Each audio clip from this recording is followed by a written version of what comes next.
Les amateurs de shoujo et de drama se souviendront sûrement de Makino, l'héroïne d'Anayori Dango.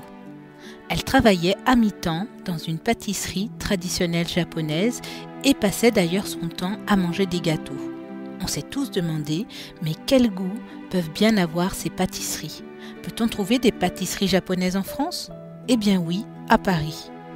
Toraya est l'une des plus anciennes pâtisseries du Japon. Elle existe depuis le XVIe siècle et a été le fournisseur officiel de la cour impériale. Elle a ouvert une boutique à Paris dans les années 80 pour promouvoir la tradition des wagashi en France.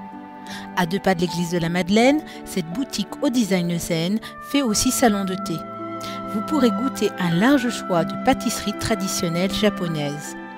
Les spécialités changent tous les mois au gré des saisons.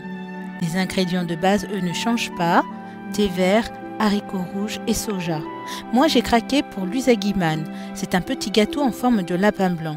Le lapin est d'ailleurs l'animal préféré des Japonais, car il est le symbole de la fertilité. L'usagiman est un petit gâteau brioché cuit à la vapeur, à base d'igname fourré à la pâte d'azuki rouge en purée. C'est une des spécialités du mois de février.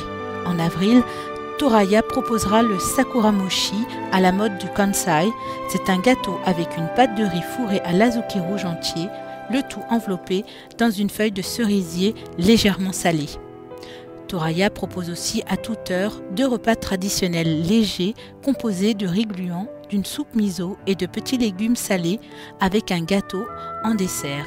Vous pourrez déguster tranquillement vos pâtisseries accompagnées d'un thé chaud ou froid ou d'un chocolat chaud au thé vert, spécialité de la maison. Une dernière chose qui déculpabilisera les filles, et oui, que voulez-vous, on est comme ça, les pâtisseries japonaises sont peu caloriques et riches en fibres. C'est pour ça qu'elle ne grossit pas, Makino. Itadakimasu, bonne dégustation à tous ceux qui passent à Paris. C'est un peu loin, mais toujours plus près que le Japon.